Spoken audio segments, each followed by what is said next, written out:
नमस्कार मित्रांनो, मराठी मालिका आणि चित्रपटातील कलाकार आपल्या दैनंदिन जीवनात काय करत असतात हे जाणून घेण्यासाठी प्रेक्षक वर्ग नेहमीच उत्सुक असतो। तर चला सुरू करूया आजचा व्हिडिओ। झी मराठी वाहिनीवर बऱ्याचशा नवीन मालिका प्रसारित झाल्या आहेत। त्याचं कारण म्हणजे TRP मिळवणे। TRP मिळवण्यासाठी मालिकेत सुद्धा वेगवेगळे वळण येतात आणि त्यामुळे मालिकेमध्ये नवीन कलाकारांची एंट्री होते किंवा एक्झिट होते। झी मराठीवरील लोकप्रिय मालिका तुला शिकवीन चांगलाच धडा या मालिकेत आता वेगळं वळण आणण्यासाठी या मालिकेला एक नवीन अभिनेत्रीची एंट्री झाली आहे। कोण आहे ही लोकप्रिय अभिनेत्री बघूया।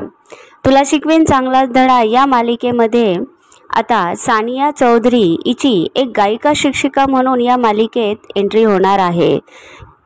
सानिया चौधरी आणि शिवानी रांगोळे यांनी यापूर्वीही सांग तू आहेस का या मालिकेत काम केलेलं आहे आणि आता पुन्हा तुला शिकवीन चांगलाच धडा या मालिकेत ह्या दोघी एकत्र आलेल्या आहे। तर सानिया आणि शिवानी यांना तुम्ही एकाच मालिकेत बघण्यास पुन्हा